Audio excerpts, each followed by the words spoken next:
Na mtazamaji wangu, natumai mzima na buheri wa afya popote pale ulipo. Kwa mara nyingine, karibu tena katika YouTube channel yetu. Naam, mtazamaji wangu, ni pigo kubwa kwa uongozi wa Rais Mama Samia Suluhu Hassan kutokana na yale yanayozidi kushuhudiwa katika Jamhuri ya Tanzania. Jamaa aliyekuwa ameweza kutoweka katika hali ya njia tatanishi na kupatikana akiwa ameweza kuaga dunia.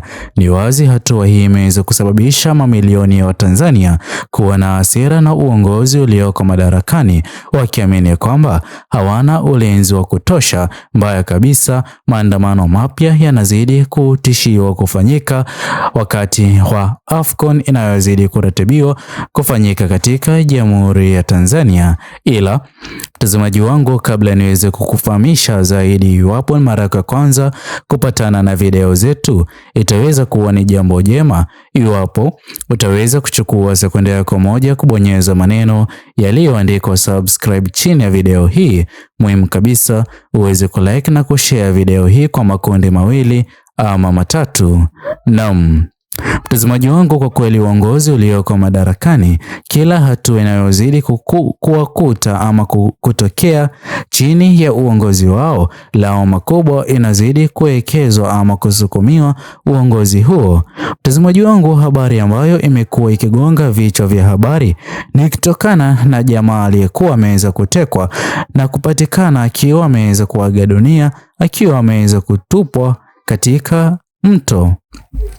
Mtazamaji wangu, wa Tanzania wengi wameonyesha kutofurahishwa na jambo hilo na hata kutishia maandamano mapya iwapo uongozi ulioko madarakani hautaweza kuwajibika kwa kumaliza swala la watu wanaozidi kutekwa na kupatikana wakiwa wameweza kuaga dunia, baadhi yao kutojulikana pahali walipo, kwani wanaamini kwamba hawana ulinzi wa kutosha iwapo masuala kama hayo yatakuwa yakishuhudiwa katika Jamhuri ya Tanzania. Naam, mtazamaji wangu, ikumbuke kwamba kuna viongozi kama Mheshimiwa Humphrey Polepole ambao waliweza kutekwa na kutoweka katika hali ya njia tatanishi. Hadi leo hii uwepo wake hakuna yoyote yule anayejua, sio jamaa wa familia, hata viongozi walioko katika chama cha CCM, baadhi yao waliokuwa karibu na Mheshimiwa Humphrey Polepole, jambo ambalo Watanzania bado hawazidi kulifurahia, sawia na swala lake Mheshimiwa Tundu Lissu kukamatwa na kufunguliwa kesi ya uhaini, jambo ambalo sio la haki kwa kiongozi Mheshimiwa Lissu, kama alivyoweza kusema Mheshimiwa John Heche ambaye anayezidi kuhudumu kama mwenyekiti msaidizi mshikililizi wa chama hicho Chadema.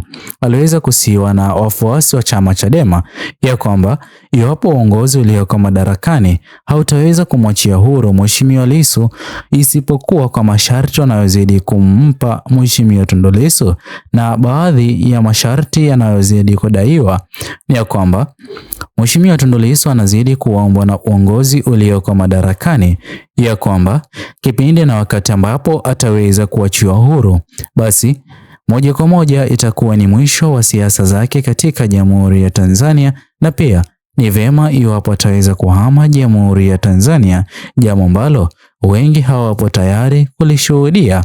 Ama iwapo Mheshimiwa Tundu Lissu ataweza kuachiwa huru, aweze kuachana na siasa alizokuwa akizifanya, bali aweze kuongoza maridhiano, jambo ambalo Mheshimiwa Lissu inavyozidi kudaiwa ama kubainika ni ya kwamba hayuko tayari kwa maridhiano, kwani anaamini kwamba itakuwa ni usaliti mkubwa kutokana na yale yote aliyoweza kukumba vijana Gen Z. Basi iwapo kutakuwa na maridhiano, basi moja kwa moja haki itakuwa haijaweza kupatikana kwa vijana Gen Z waliokuwa wameweza kujitokeza kwa idadi kubwa kwa maandamano yao mwaka 2025, jambo ambalo hivi sasa, mtazamaji wangu, wengi wanaamini kwamba Mheshimiwa Tundu Lissu kwa msimamo alionao siku baada ya siku ndio unaozidi kumsababisha kuzuiwa gerezani na kuendelea kupitia kipindi kigumu. Mtazamaji wangu, haya yote kumbuke kwamba Wachanganuzi wa mambo ya kisiasa wanazidi kuweka wazi kwamba uongozi ulioko madarakani ndio unaozidi kufanya wananchi wa Tanzania kuwa na hata mipango ya maandamano mapya kutokana na kile kinachozidi kutokea chini ya uongozi ulioko madarakani. Mtazamaji wangu, uongozi ulioko madarakani, iwapo ungekuwa upo mbioni kwa ajili ya kufanikisha baadhi ya ahadi walizoweza kuziahidi katika uchaguzi mkuu wa mwaka 2025, basi mtazamaji wangu, masuala ya wale wanaozidi kukosoa na kupinga uongozi huo kwa wao kutoweka tusingekuwa tunalishuhudia, bali hivi sasa kumekuwa na visa vya watu kutoweka na kupatikana wakiwa wameweza kuaga dunia, jambo ambalo linazidi kusababisha idadi kubwa ya wananchi wa Tanzania kukosa imani kabisa na uongozi huo, ambapo mwisho wa siku uongozi ulioko madarakani unazidi kukataliwa na wenye nchi ambao ni raia. Mwisho wa siku hakuna uhusiano mwema kati ya viongozi hao walioko madarakani pamoja na wananchi ambao ni raia wa Tanzania. Hii ikizidi kuwapa kipindi kigumu uongozi huo wa Rais Mama Samia Suluhu Hassan kuendelea kupingwa na kukosolewa siku baada ya siku, jambo ambalo mwisho siku kwa njia moja ama nyingine uongozi huu utakuwa ni uongozi ambao haujaweza kukubalika na idadi kubwa ya wananchi wa Tanzania. Hii hapa ikiwa ni dalili mbaya kwake Rais Mama Samia Suluhu Hassan na uongozi mzima chini ya chama tawala cha CCM kwa yale yote yanayozidi kutokea ama kushuhudiwa katika jamhuri hiyo ya Tanzania. Ila mtazamaji wangu, baadhi ya mambo yanayozidi kuchangia pakubwa uongozi huu uweze kukosolewa na kupingwa ni yale wanayozidi kudaiwa kuyafanya, jambo ambalo wananchi wa Tanzania wanazidi kukosa imani kabisa na uongozi wake Rais Mama Samia Suluhu Hassan.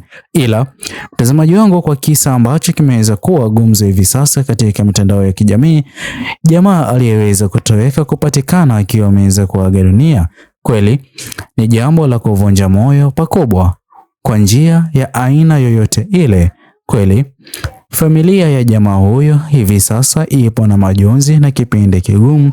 Uongozi ulioko madarakani bado haujaweza kutoa taarifa ama kujaribu kujumuika na familia ili kuonyesha ushirikiano wa kushirikiana kutafuta haki kwa jamaa huyo aliyeweza kuaga dunia, na pia familia iweze kupewa nguvu katika kipindi hiki kigumu.